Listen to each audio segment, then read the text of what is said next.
A white van slams straight into a concrete pipe in rural Brantley County, Georgia, on the evening of September 15, 2019. Two local police officers approach the crash scene, but the overpowering stench of rot coming from inside the vehicle stops them cold. The man steps out from the driver's seat, not panicked at all, just calmly answering when asked about that horrific smell. "That's my wife. She's in the van." Just minutes later, he leads police into the deep woods, confessing to killing all 4 of his young children. What turned a husband and father into such a cold-blooded killer? Welcome to the Case Files, where real cases get broken down through evidence, criminal psychology, and the mistakes that cost lives. Today, we're diving into one of America's most chilling family massacres. In this episode, we're taking a deep dive into the infamous case of Michael Wayne Jones, the Florida family annihilator, also known as the Florida Demon Dad. Killed wife, slaughtered 4 kids, lived with corpses, 6 weeks in a van. Part 1, the blended family that seemed peaceful. The story doesn't start with blood, but with a wedding full of hope in 2017 in Florida. Michael Wayne Jones, a man over 30, meets Casei Jones, a woman who'd already been married with 2 boys from her ex. Those boys are Cameron Bowers, about 9 years old, and Preston Bowers, just 4. Michael had an ex-wife named Sarah with 3 kids of his own, but now he's stepping into a new life with Casei. They marry quickly, and that same year, welcomed their first daughter, Mercali Jones. By 2018, their second girl, Ayanna Jones, is born, only 11 months old when the tragedy hits. The little family now includes Michael, Casei, her 2 boys, and their 2 girls. 6 people crammed into a rental house in Summerfield, Marion County, Florida. From the outside, it looks like a typical blended working-class family, dealing with daily money worries and raising kids. But look closer, and cracks had been there for a while, hiding behind the closed doors of that house. Boys Cameron and Preston told their real dad, Richard Bowers, about the fierce fights inside. Michael would yell a lot, sometimes hit with his hands, and the air always felt tense to the point of suffocating. Richard heard those stories over the phone, but distance and legal hesitation kept him from stepping in deeper. Like so many families, the domestic violence here wasn't always punches in front of neighbors. Sometimes it was just drawn-out insults, all-night arguments, or bruises hidden carefully on the body. The kids trembled in room corners, not knowing who to turn to in that darkness, but no one imagined those small cracks would lead to an unimaginable tragedy. Part 2, the fateful argument on July 10th. Everything slides out of control on July 10th, 2019, right there in the Summerfield house. Casei calls Michael at work, accusing him of cheating with a voice full of rage and suspicion. Michael hangs up, turns off his phone, trying to dodge the direct confrontation at that moment. But when he gets home that evening, he can't avoid it anymore.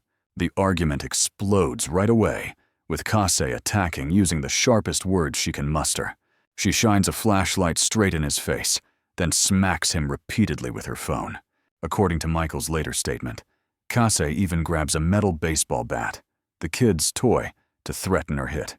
In a rage, Michael yanks the bat from her hand, then bashes it repeatedly into her head until Casei goes still. Her breathing stops dead in the late-night silence, while the 4 kids sleep soundly in nearby rooms. No cries for help ring out, no 911 call gets made. Michael stands there, staring at his wife's motionless body on the floor, and chooses not regret, but cover up. Was this just a killing in the heat of the moment, or the start of a colder plan? Part 3, hiding the body and fake messages. Instead of calling paramedics or police, Michael starts cleaning the scene like he'd planned it all along. He stuffs Casei's body into a large plastic tote, then stashes it in the master bedroom closet. After that, he wipes every bloodstain from the floor, doors, and surfaces around with careful precision. The baseball bat gets tossed, along with rags and trash bags stained with blood evidence. All this happens in silence, just feet from the 4 kids, who sleep soundly unaware.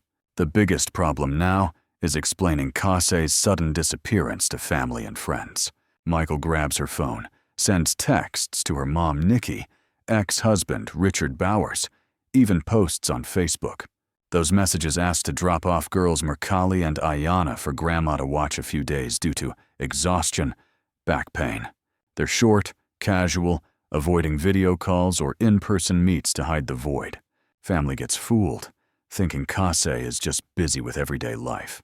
This is a classic detail in killings of loved ones, where killers use tech to keep up the illusion.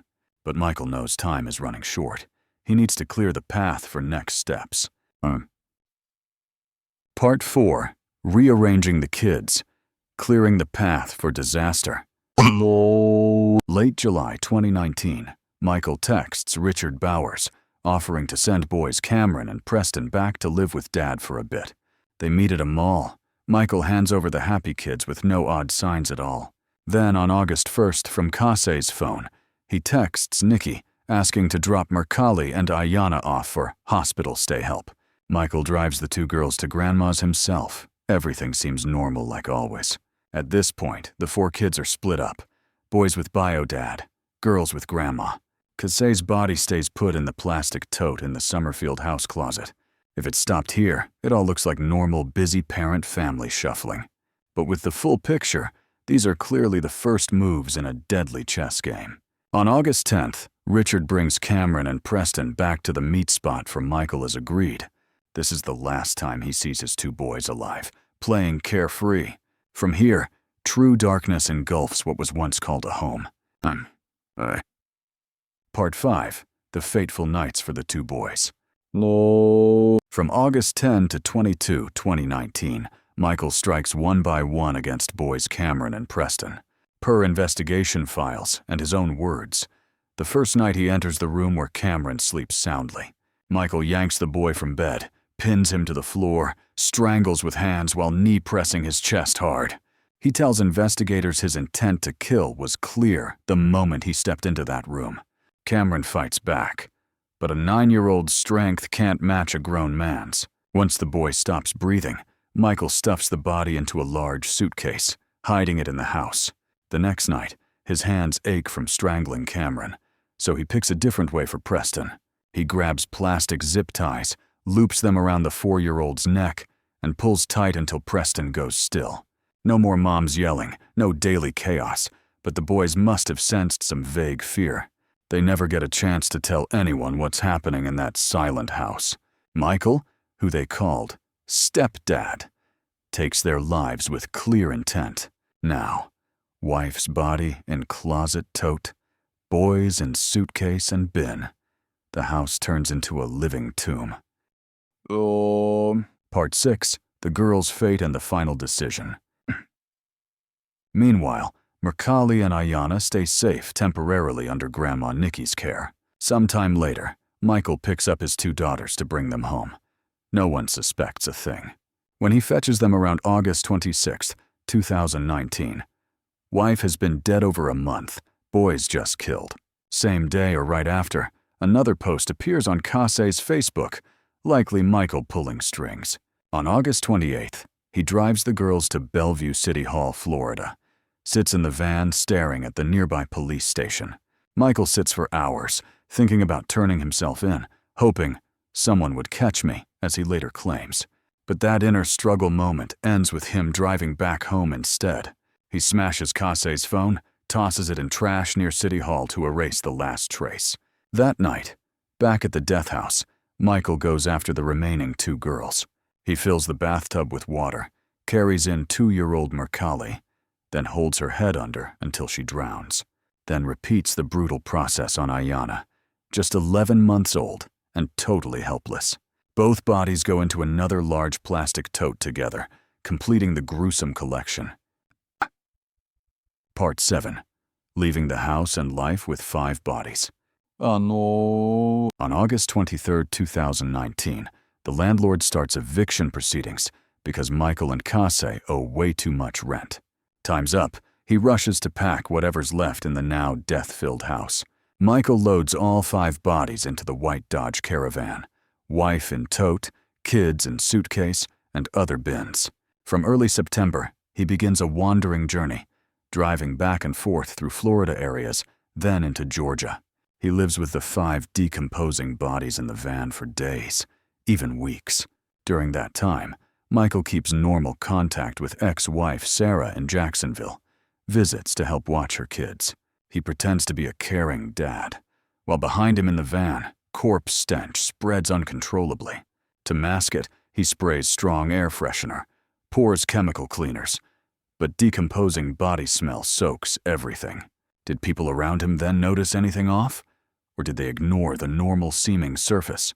That van becomes a mobile house of death, carrying its horrifying secret for 6 endless weeks. Part 8. Family worries and the investigation begins.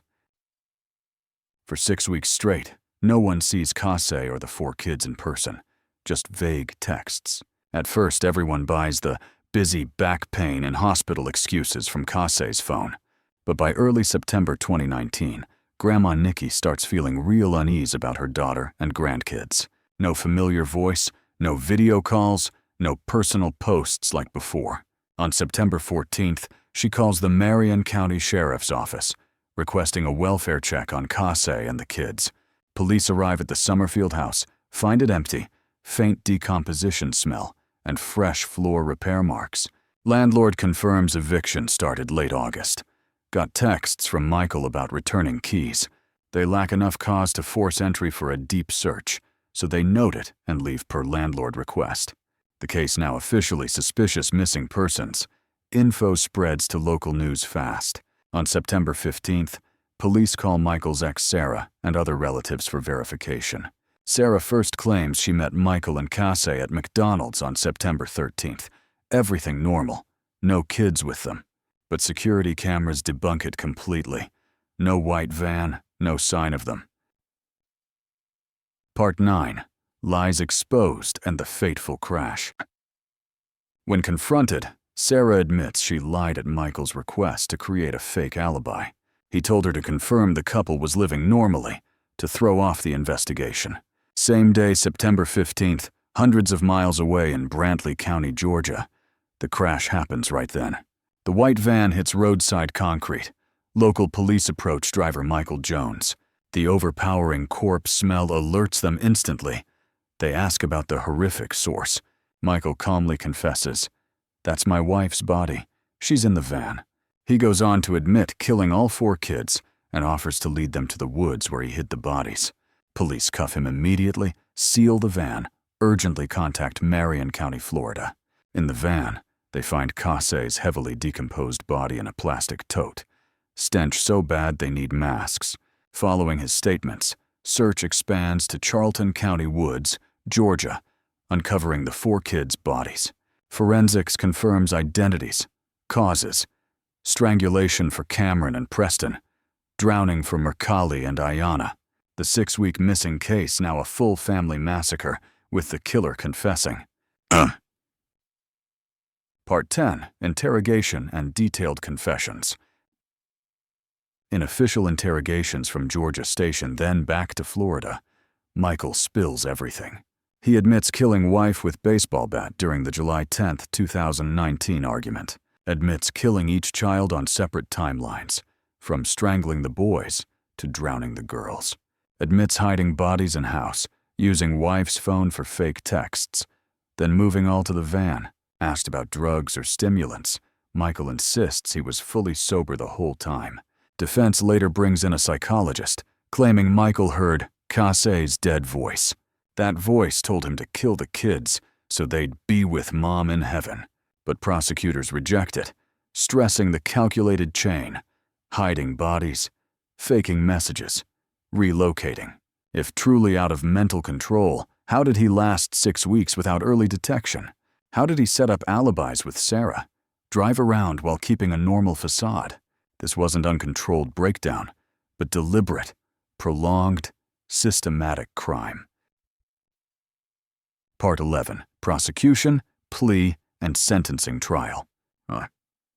Michael faces charges in Marion County, Florida, on 5 counts of serious murder. 4 first-degree murders for the 4 kids, 1 second degree for Casei Jones. In November 2022, he pleads guilty to all counts, skipping a guilt-innocence trial. Since death penalty eligible, case moves to penalty phase for punishment decision.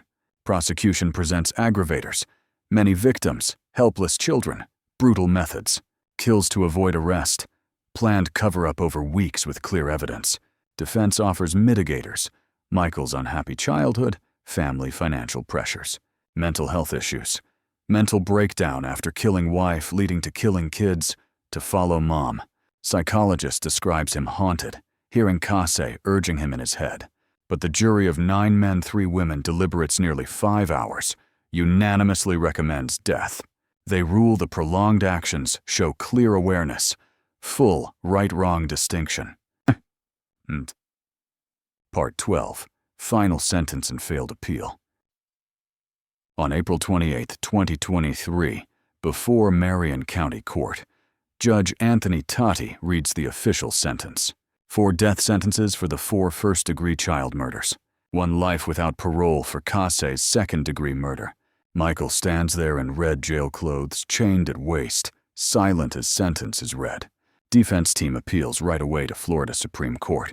By late 2024, the court upholds the full sentence, confirming voluntary guilty plea. They rule the death penalty process constitutional. No legal violations. Michael Wayne Jones now awaits execution at Florida's death row prison. He ends his path from ordinary dad to family serial killer.